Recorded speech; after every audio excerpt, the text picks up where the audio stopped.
channel if you are new. Don't forget to subscribe and click the notification bell below before we start. For today's video, we are going to do a review and swatches of this new lipstick from SEP Beauty. SEP Beauty is a Korean brand from Charis as well, and I have 4 shades here na itatry natin. SEP Beauty actually have 2 variants. Yung isa is Lipstick X, which is the semi-matte, and yung pinadala nila sa akin is the Semi-X Matte, which is the velvety matte lipstick. I have them all on the description box below, so if you want to check SEP Beauty or Charis, nasa description box lang yan lahat. So if you want to see more of this lipstick, please keep on watching.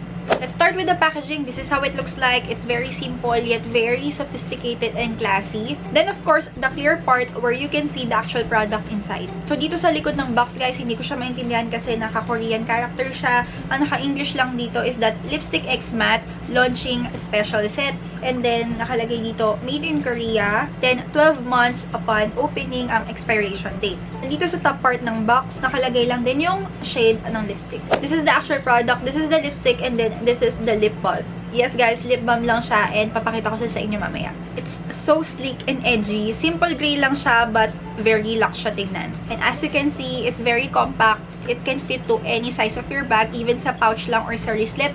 Kahit sa bulsa mo, carry to.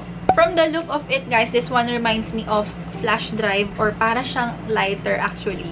When you open it, the bullet is so slim and you'll be getting this much of product. In fairness naman sa kanya, mahaba-haba siya. Then, let's open this cute and small lip balm. Here's the bullet. Pero kung titignan mo siya, para siyang may color, diba? Pero, wala talaga siyang color, girl. Lip balm lang talaga siya. Ayan. What? Lip balm lang talaga siya. Wala siyang color. Okay, let me give you first my try-on and swatches of these lipsticks. Then, I'll get back to you for my final thoughts.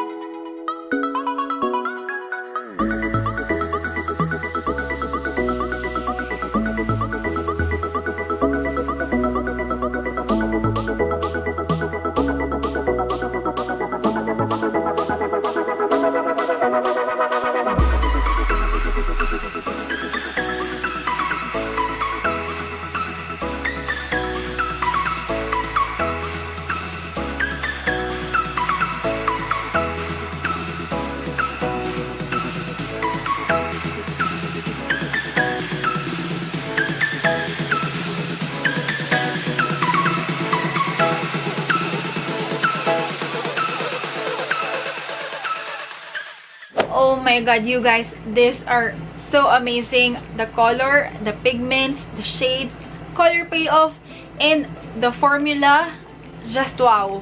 As in, wow talaga. I love all the shades, guys. Ito yung mga shades na pwede mong isuot for all season. Okay, so yung finish nila, definitely matte, but not too matte na nakaka-dry siya ng lips. It has that velvety or powdery feels sa lips kasi, girl, lightweight din siya. Hindi siya yung matte na makapal na it feels like caked up on your lips. No, hindi siya ganon. And surprisingly, even if they are matte, it's gliding well on my lips. No tagging talaga guys. Hindi ako nahirapan na lagyan sila. Nakita nyo naman. Let's see if this one is kiss-proof. So, ayan. Nag-transfer siya and hindi siya kiss-proof. Ang na-observe ko lang sa kanya guys is that every time na I remove the lipstick on my lips, it doesn't leave a stain on my lips. Merong onting-onti lang but not too much. And also, ang napansin ko lang sa kanya dun sa packaging, wala pala siyang shade na English doon sa mismong actual product. Talagang naka-Korean siya. So, kung nag-mixed up na yung product, or kung tinanggal mo na siya sa box, tapos naghalo-halo na sila ng shade, malilito ka kung ano yun dun. Unless kung isa lang yung lipstick mo from SEP Beauty, madali lang kasi isa lang naman siya. Now, let's try topping the lip balms na kasama sa kit. Patungan natin siya. Yung amoy nito guys, amoy lip balm talaga. Parang meron siyang mint scent. It glides well on the lips, definitely. Nagkaroon siya ng onting sheen sa lips. It has that moisturizing and hydrating feels on the lips. Pero it's up to you kung gusto mo siyang lagyan before the application or after the application. Depende sa inyo. The only downside I can see on this one is that if your lips are really chapped or really dry, I think this one will accentuate the lines on your lips or the flakes on your lips. So make sure to prime your lips first, scrub it or moisturize it before applying these lipsticks on. Or you may even use the lip balms na kasama sa kit para ma-make sure mo na may moisture muna yung lips before the application. Pero actually ako kasi, hindi naman chapped yung lips ko, dry lang siya ng konti. Pero okay naman siya sa akin, it glides well unless kung talagang nagbabalat-balat, ma-accentuate niya yung mismong flake ng lips mo. For its price, I think this one is a little bit expensive.